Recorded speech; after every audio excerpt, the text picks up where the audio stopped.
मोदी सरकार के दूसरे टर्म का अंतिम बजट सत्र था, यानी कि बजट सत्र का अंतिम दिन था। अंतरिम बजट जो है वो इस बार पेश किया गया, लेकिन आज का जो आखिरी दिन था बजट सत्र का, वो कुछ ज्यादा ही हंगामेदार जो है वो नजर आया। खास बात ये थी कि राम मंदिर को लेकर धन्यवाद प्रस्ताव जो है वो रखा गया, अलग अलग मंत्री जो है बोलते हुए नजर आए, और वहीं उसी दौरान जो है वो अज़दुद्दीन ओवैसी को भी जो है वो बोलने का मौका मिला और शुरुआत उन्होंने की बाबरी मस्जिद जिंदाबाद के नारों से।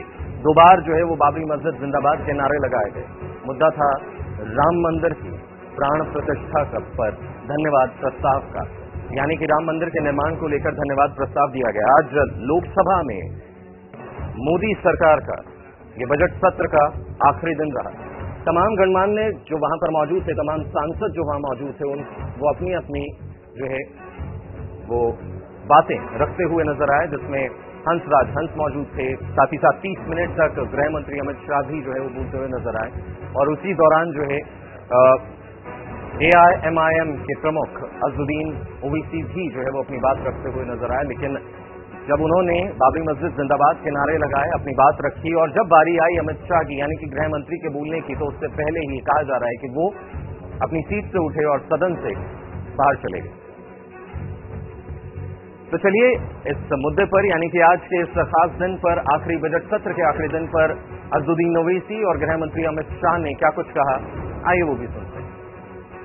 हबीब जलील ने कहा था कि हुक्मरान हो गए कमीने लोग, खाक में मिल गए नगीने लोग, हर मुहिब वतन जलील हुआ, रात का फासला तवील हुआ, आमिरों के गीत जो गाते रहे वही नामो दाद पाते रहे, रहजनों ने रेजनी की थी, रहजनों ने रेजनी की थी, रहबरों ने भी क्या कमी की थी। और मैं आपके सामने ये तमाम चीजें लेकर दूंगा सुप्रीम कोर्ट के जजमेंट के पैराग्राफ्स हैं, जिसमें सुप्रीम कोर्ट ने ASI की रिपोर्ट को नकारा। उन्होंने कहा कि मंदिर को तोड़कर मस्जिद नहीं बनाई गई थी। सुप्रीम कोर्ट ने कहा, ये सुप्रीम कोर्ट ने कहा। अच्छा, बल्कि मैं तो मर्यादा पुरुषोत्तम राम की इज्जत करता हूं, मगर मैं नाथूराम गोडसे से नफरत करता हूं। मेरी नस्लें नफरत करती रहेंगी, क्योंकि नाथूराम गोडसे ने उस शख्स को गोली मारी जिसके जबान से आखिरी लफ्ज निकले हे राम।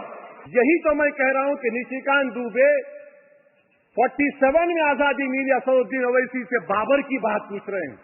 तुम गांधी की बात पूछते, तुम बोस की बात पूछते, तुम जलियांवाला बाग की बात पूछते, तुम काला पानी में जो मुसलमान शहीद हो गए उनकी बात पूछते, मगर बाबर की बात पूछी जाती है। मेरी फिक्र में मेरा ईमान मुझे कहता है कि जिस जगह पर मस्जिद थी, है और रहेगी, बाबरी मस्जिद है और रहेगी, बाबरी मस्जिद जिंदाबाद, जिंदाबाद, भारत जिंदाबाद, जय हिंद।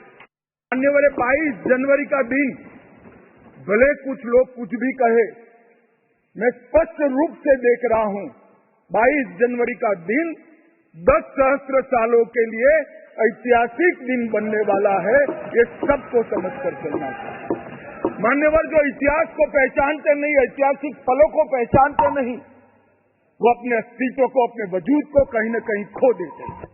मैं आज फिर से एक बार कहने वाला हूं मान्यवर कि 22 जनवरी का दिन 10 सहस्त्र से भी अधिक सालों तक इस देश का ऐतिहासिक दिन है। मान्यवर 22 जनवरी का दिन 1528 से शुरू हुई एक संघर्ष और अन्याय के सामने लड़ाई का एक आंदोलन के अंत का दिन है। 1528 से चली हुई ये न्याय की लड़ाई यहाँ पर समाप्त है।